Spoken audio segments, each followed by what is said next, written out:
Caruana is cruising to his lead in Shamkir, and Nargiev dominates the European Championships, gaining 43 rating points on his way to becoming the new Euro champ. And Tigran Petrosian, no, not that Tigran Petrosian, that Tigran Petrosian wins our Blitz Battle Championship qualifier, and though he may not be a world champion, he gets to play one on June 23rd. And finally, it's best and worst time. We take a look back at the month of May that was. It's ChessCenter. It's all happening right now.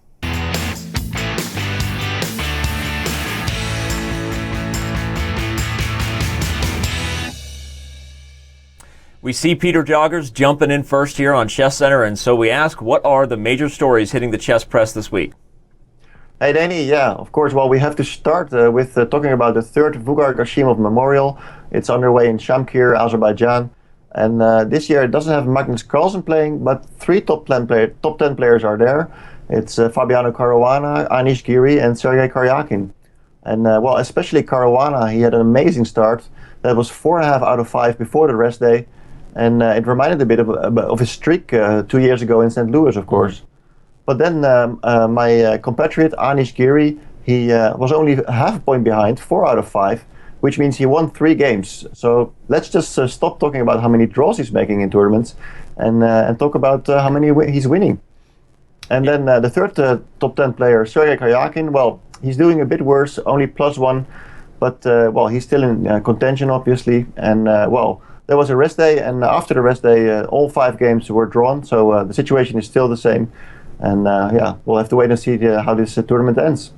As it seems to become a little bit of a 2-horse race between Caruana and Giri for the top prize, it doesn't really seem to be affecting the chess on the board. We have a lot of exciting games, a lot of different openings being played, and I wonder, do you think the format of having so many Azerbaijan players there mixed in with the top players in the world is contributing to these exciting games?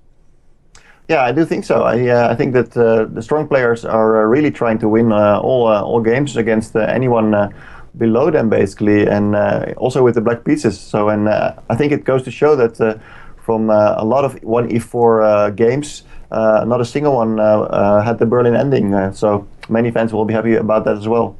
Oh, so sad not to see the Berlin there. I'll tell you who wasn't so sad to see our qualifier come up. That was the winner of the event, who will now play Magnus Carlsen on June 23rd. Of course, I'm speaking about our Grandmaster Blitz Battles Championship. Peter, tell us how that event shaped up and who the other top players were participating. Yeah, that was, of course, this week our qualifier event to determine the 8th spot in our Grandmaster Blitz Battle tournament. The opponent for Magnus Carlsen, June 23rd, it will be Tigran Petrosian, a player from Armenia, and indeed named after the 9th world champion. He actually was born a month after Petrosian passed away. This grandmaster from Armenia, well, he won the tournament with a full point ahead of the runner-up, so rather convincingly as well. Yeah, there were a lot of other strong players there, including Napalm Niashashi, Gawain Jones, and many others. But yes, I was in the dark, along with many other fans, about just who was this Armenian dark horse who took the event by storm. Yeah, well, he's 31 years old. He is a 2-time Armenian champion and also 2-time Olympic champion with the Armenian team. And maybe more importantly, he's actually the world number 2 in the Blitz ratings. So, well, maybe not that big of a surprise that he won this tournament. Yeah, well, actually world number 22, but yes, anybody over 2750 in Blitz is certainly a worthy challenger and someone who we should have seen coming. The other event that didn't get a lot of love from us, Peter, on ChessCenter was the European Championships, unfortunately due to timing. So tell us who eventually won there and what some of the major storylines were. Yeah, well, that tournament, another very strong event, also to determine 23 World Cup players. The tournament was won by Ernesto Inarkiev, another player named after a great warrior from the past, you could say, because Inarkiev was indeed named after Ernesto Che Guevara. The Russian grandmaster was in great shape. He scored a performance rating of 28.82, and he now moved up to world number 27 because he also won some rating points in the Russian team championship. Nothing like gaining 43 rating points in a performance to make Magnus Carlsen proud as far as that performance rating goes. Interesting stuff, and definitely a big win for Inarkiev. Congratulations to him. Peter, we thank you for getting ChessCenter started and bringing us all the top storylines. My pleasure.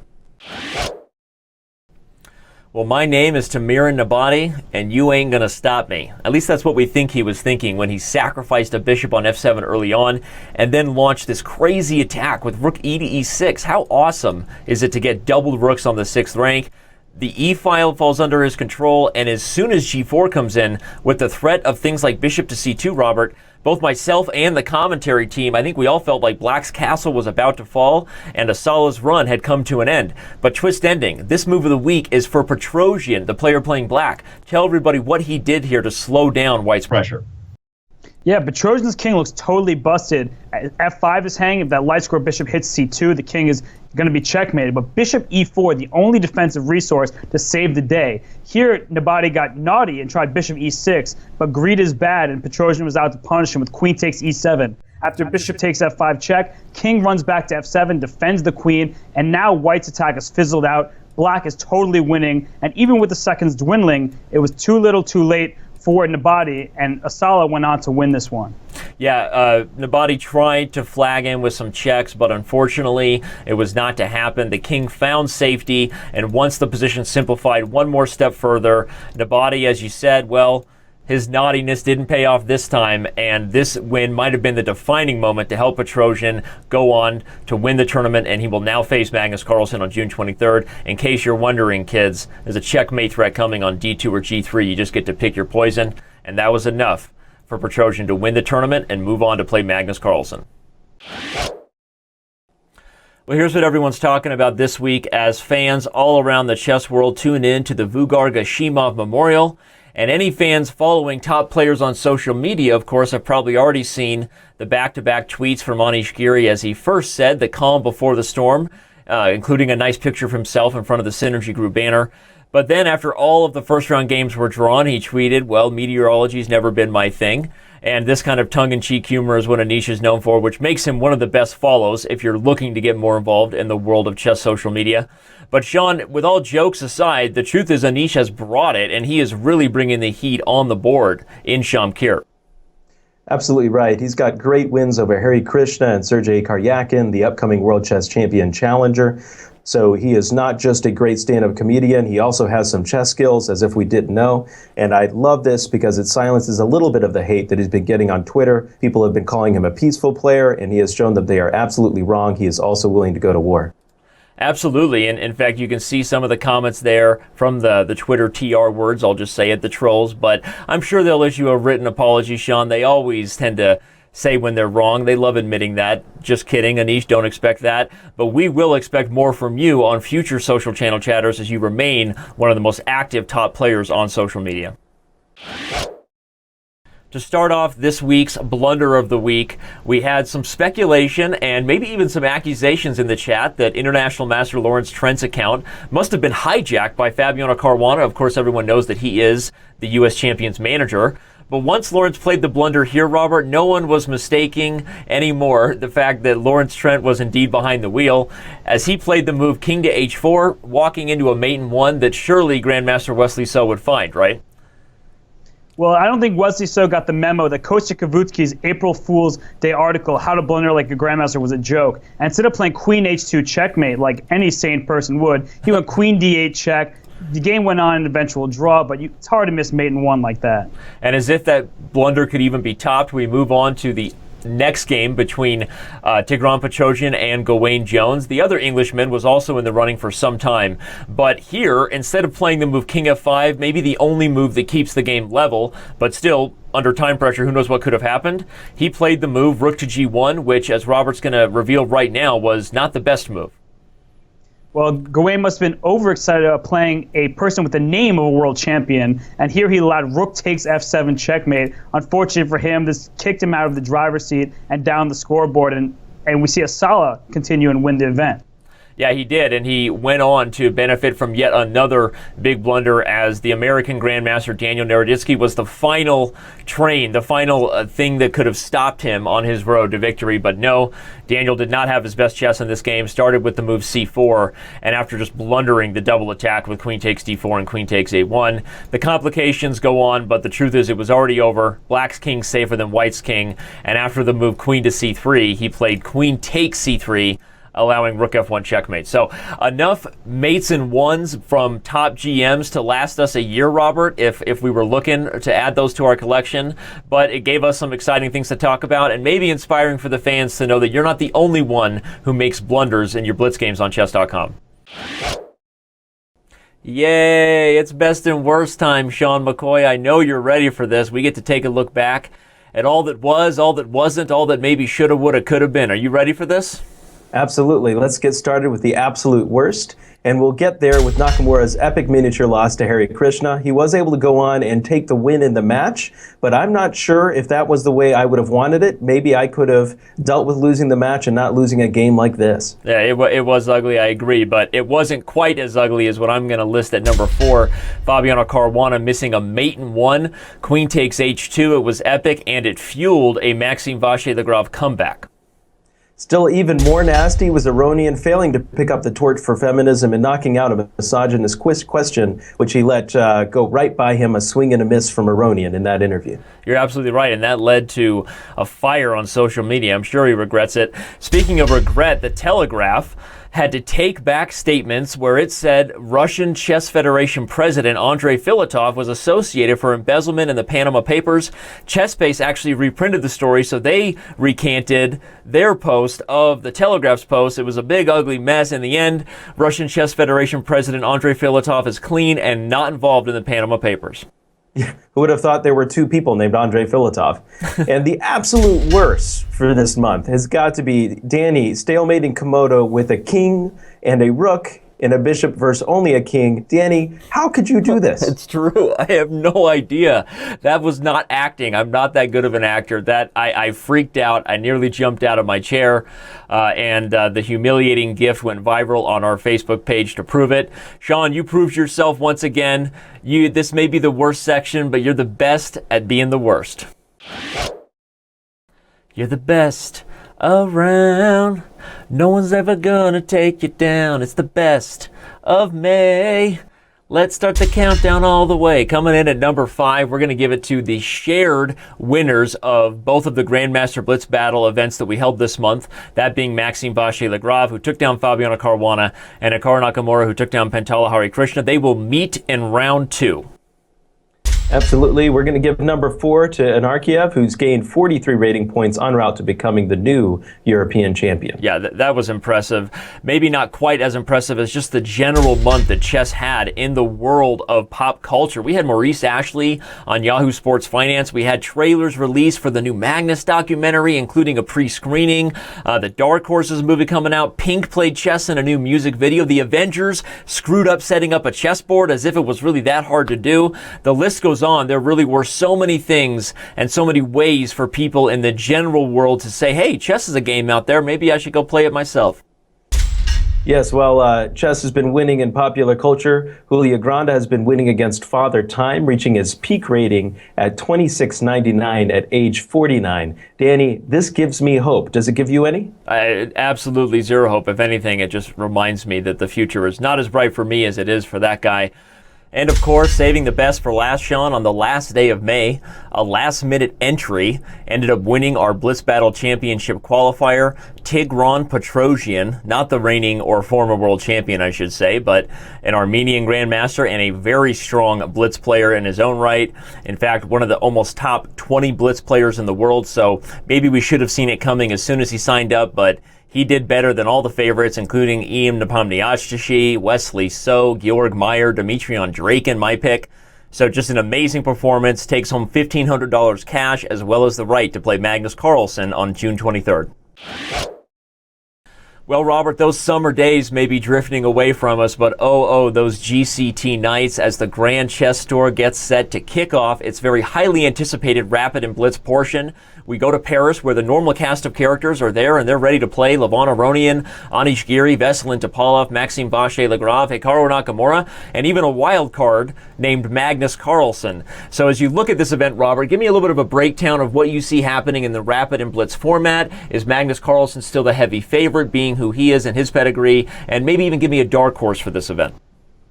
Well, Magnus has to be the favorite. He's the highest-rated player in the world. He's the highest-rated Blitz player and the highest-rated Rapid player as well. And Alexander Grishuk is not there to knock him out of his throne. So Magnus Carlsen, definite favorite, but don't overlook Hikaru Nakamura, the usual cast of characters with MVL. But my dark horse is Anish Giri. He's learned how to win games in Shamkir. So if he can bring that success into Paris, he might be a force to be reckoned with. It's a good point. He's already one of the most solid players on the planet, right? Maybe the most solid. So if he's winning games and converting on small advantages, I'm sure Giri will be a force to be reckoned with. I'm going to surprise you and pick my winner as Levon Aronian. He played very well against the reigning World Blitz champion you mentioned in our own Grandmaster Blitz Battle Championship. And I think over the board, he's just got that sneaky kind of coffee house player style, right? Sets some traps, his opponents fall into him. I like MVL as my dark horse, though. And maybe you think I'm cheating, picking someone in the top 5 in the world as a dark horse. But Maxime is yet to win a major event like this, right? And I think he's due to break through and win an event despite the fact that he's playing against all the best players in the world. Look for MVL to win at least one of the GC2 events this year. That's my pick. We're going to take a look ahead to the Leuven, Belgium portion of the Rapid and Blitz GCT format in next week's Chess Center. But for now, we buckle up, we get ready for Paris, grab a croissant, put on your beret, and let's watch some chess. Oh, don't be sad, baby birds. We'll be back next week. Plus, it's your favorite segment getting ready to start right now. Sean, you up for the task? Let's do it. All right, well, the clock is ticking and Magnus's wheels are spinning, or at least they should be. I had an idea. Maybe follow Sergei Karyakin's games and see what he's not playing as a possible tip to what the Russian might be hiding. You buying this? I like it. A win by process of elimination. Danny, Millionaire Chess is struggling again to find applicants. Is it time for them to rethink their strategy? As much as I hate to call that spade a spade, they're clearly missing the mark as far as what chess players want. Not sure I have a solution, but wishing Amy Maurice the best, of course. Speaking of new solutions, Chess Boxing Global has come up with a new idea to get investors involved, not only allowing them to invest money and get equity, but also to win it in the ring, either by knockout or by checkmate. You like this publicity stunt? I do. I'd knock him out for 1%. Yeah. Danny, the record for the youngest emotionally aged international master is held by our very own Danny Wrench. Oh, okay. However, the international master title by the youngest player in real years has just been broken by Pragnananda. Do you think that we should wait for him to get a grandmaster title, though, before jumping on that hype train? You know, it does seem a little early. We'll see if he's 2,700 at 16, but then again, records are records for a reason, and Pragu broke one. Now, John Urschel and Fabiano Caruana met at the Liberty Science Center, the Genius bout, but I didn't really consider it much of a fair match. We had Fabiano Caruana playing with 2 minutes to John Urschel's 3 minutes, only a 1 minute time advantage. Come on, reigning U.S. champion. But whoever organized that, maybe they could organize the odds in the next big fight I have in my marriage. I'll be the referee for that anytime, Danny. Well, we saw a huge amount of different openings against 1E4 and Shamkir. None of them, however, were the Berlin. What the heck's going on? I don't know. Who are these aliens and where are my top chess players? I want the real Anish Giri back. Let's get some draws in Shamkir, can we? Speaking of being back, we will be back next week. Sean, go ahead and give him your favorite Arnold Schwarzenegger impression to send him home. Get to the chopper!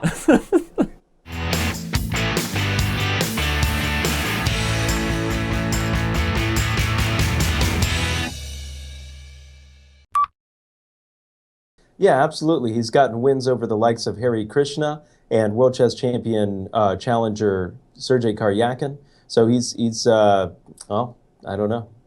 He's sexy. He's good looking. Does the lombada. I mean, he's a good looking chess player among them. His name was Tigran L, and his phrase was, "You ain't gonna stop me." I just made that up right now. All right, let's redo that. Robert, tell everybody that this was a twist-ending move of the week and how Petrosian took Nabati's attack to the potty. Well, Danny, as you said. Robert, you take the wheel and tell everybody how Tigran Nabati's attack, I don't know, all right, let's go. That's incorrect. The correct answer was I was born ready. Speaking of being born ready, Magnus Carlsen, well, he's a chess prodigy, but should his team rest on, I don't even, of course, they're going to move on to Leuven, Belgium. I said it just like that, Leuven, Belgium, at the next week, but we're going to take a look at that at next week's Chess Center. And for now, we're going to redo this whole segment. Leuven, Belgium? Leuven, Belgium? Summer days starting away. I don't know why I'm singing Grease songs. Sorry, I'm doing it again. Alexander Grishuk is not in the crowd here. So the World Blitz champion, Alexander Grishuk, not here. Magnus Carlsen, this is terrible. I've never seen you struggle like this. Do you want to hug? Oh my God. So we have to start talking about his winning games instead of how many draws he's making. Yeah, absolutely. And then, sorry, I don't know why I did that. You sort of paused, and I thought you were. It's my fault. It's my fault, not yours. All right, say something for me again. Are we really doing bloopers? Because we will be dominating the bloopers this week. And I know like we are done. We're still doing bloopers, yeah.